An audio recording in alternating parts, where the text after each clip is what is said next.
I have been retired for 13 years, so I know a thing or two about this topic, but it's a shame that in Poland, all those who persecute steadfast doctors are unfamiliar with the literature, because even Anthony Fauci, who at the beginning of the pandemic claimed that people must be forced to get vaccinated, and that this was the only way to save ourselves, when he realized he wouldn't be getting the Nobel Prize for saving the world, published a paper in January 2023, over 2 years ago now, in which he wrote that, unfortunately, it is not possible to make a vaccine for any viral respiratory infections.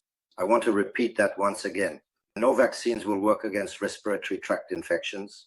Anthony Fauci wrote this not as something new, but as something that has been known for many years.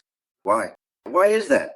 Because the vaccine goes into the bloodstream, and that's where the appropriate antibodies are produced. So what? These antibodies do not pass into the respiratory system at all. There, a completely different antibody is present, which vaccines have no effect on. So what's the point of loading, our whole body, right, against the flu virus or any other, if the vaccine has no effect on the infection? Viral respiratory infections last 5 days. During that time, nothing accumulates to fight these viruses. The viruses just go away and never even enter the bloodstream. So in that case, stories about long COVID, let alone mentioning it, are all just to sell the vaccine.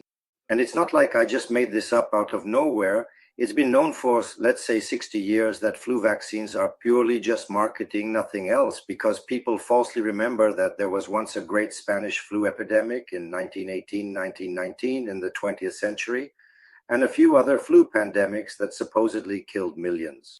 This is not true, because studies have been published in the 21st century where they analyze what actually caused the deaths in lung tissue samples from those people who died long ago.